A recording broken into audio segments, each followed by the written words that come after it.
Bernardo Silva is one of the best midfielders in the world. His creativity, vision, clever footwork, and overall brilliance has helped Manchester City to numerous titles.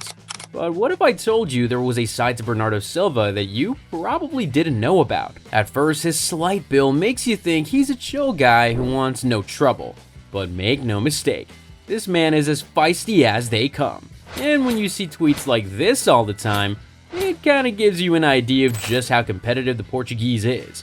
These are some of the players that Bernardo Silva dared to fight. Let's see how that turned out for both parties. No other players suffered Silva's shenanigans more than Mohamed Salah. With Liverpool and Manchester City going toe-to-toe for all the major trophies in the last couple of years, seeing both players have beef with each other was always bound to happen. One time, Silva couldn't wait until full time to rip Salah's jersey, so he pulled out a UFC move, intentionally tugging on Salah's jersey and almost ripping it into pieces.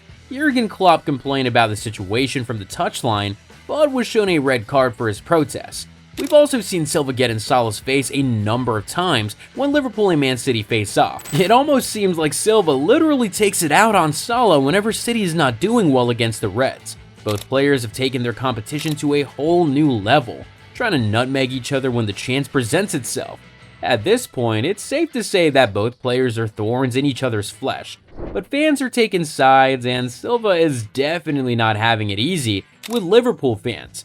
Oh, and I should also mention that Salah isn't the only Liverpool player to have picked up a fight with Bernardo Silva. When Virgil van Dijk came to Salah's aid in one of his clashes with Silva, the Portuguese decided he could take on both players. After fouling Salah, Silva continued to exchange words with the Egyptian, even going as far as shoving him aside. Van Dijk and Fabio Carvalho stepped in to defuse the situation, but Silva was in no mood for any settlements on the day, so he also pushed Van Dijk and gave him a piece of his mind.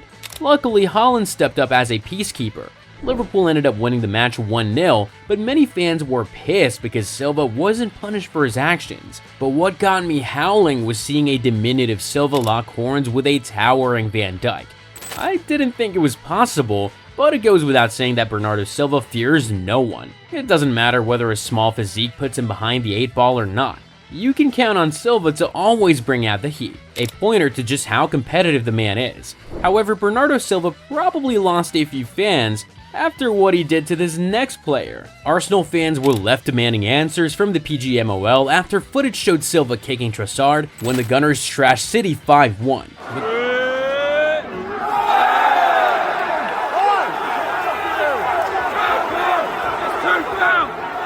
With the score at 3-1 in the 67th minute of the match, Silva shoved Trossard to the ground near the corner flag before reacting in frustration and seemingly kicking the Belgian's legs while he was on the ground. Arsenal fans were legit pissed at the incident and called out the officials for the lack of consistency in punishing such offenses. According to them, Arsenal players have been sent off in the past for less aggravating offenses. So why did Silva get away with what looked like a blatant foul? If there's anything we can all agree on, it's that referee standards haven't always been consistent in the Premier League. Managers and teams sometimes seem to have a problem with VAR, but not our man Silva. According to many football fans, Silva seems to have perfected the art of getting away with cynical fouls. Manchester United fans also complained about this at the beginning of the season. Garnacho and Silva were two of these standout players in the 2024 Community Shield final. City emerged victorious over Manchester United thanks to a penalty shootout after a 1-1 draw in regulation time. But what happened between both players? Garnacho scored a late goal to give United a 1-0 lead, and with just minutes left, he tried to run down the clock as he tried to drag the Red Devils over the line. However, during a stoppage in play, Silva went in hard on Garnacho, who took a blow to his midsection. Silva earned a yellow card for his actions, but he was far from being remorseful. After City's win, the unapologetic Portuguese defended his actions, saying he was okay with his yellow card. When asked to further elaborate, here's what he said. "I think it was a foul in our favor, and he didn't need to go for the ball. If he touches the ball, I'm allowed to do something like that. I knew I was going to get booked, but the rules are the rules." Silva also went on to criticize Garnacho for trying to delay the game in those final moments. City beat United 7-6 on penalties. But if you've been following Silva, you would probably know it isn't the first time he's riled up United fans. A clip of Silva rejecting Bruno Fernandes's attempts to talk with him once went viral. The incident occurred during the 2022-2023 FA Cup final between both Manchester teams. It's crazy because Silva and Fernandes have had a close relationship, having met when they were teenagers.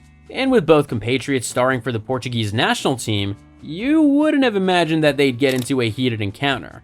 As the two players walked away for halftime, Fernandes tried to put his arm around Silva and speak with him. However, the Man City star was in no mood to have a conversation. I reckon he was probably pissed off at some decisions made in the first half.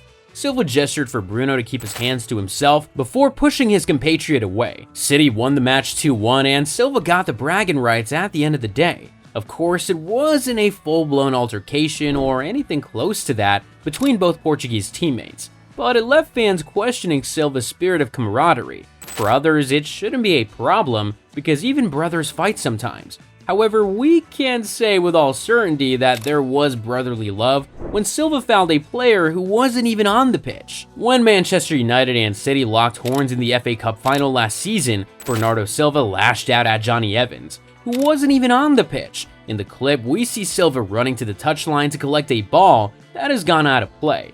As he tries to collect it, he barges into Evans, who crumbles to the ground like a deck of cards. Fans took sides on this one. Some spectators praised Silva for his passion and enthusiasm, saying that they didn't mind a bit of feistiness. Similarly, they argue that Evans should have been booked for interfering with play. To his credit, the City midfielder immediately apologized for stepping on Evans. But sometimes you wonder if making contact with Evans could have been avoided altogether in the first place.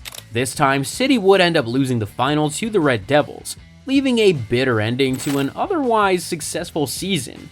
But we aren't done just yet. Silva's cynical foul on Jude Bellingham in this year's Champions League clash left everyone scratching their heads and wondering what football has turned into. It was the first leg of the knockout tie, and Madrid had just equalized with City. Silva wasn't exactly pleased and was looking to stop Bellingham and co. from running away with the match. So he did this in the 87th minute. Madridistas were left furious because Silva was nowhere even near the ball. And to worsen the situation, the referee kinda let him get away with it. But at the end of the day, the truth is this: Bernardo Silva might be a polarizing player for some fans, but love him or hate him, no one can deny the fact that he's an absolutely entertaining watch and a passionate player just always looking to make his mark. He just seems to have the perfect mix of brilliance and mischief to him. And while the Portuguese might have a small build, he has somehow managed to give the bigger players a run for their money. But now over to you guys. What do you think about Bernardo Silva?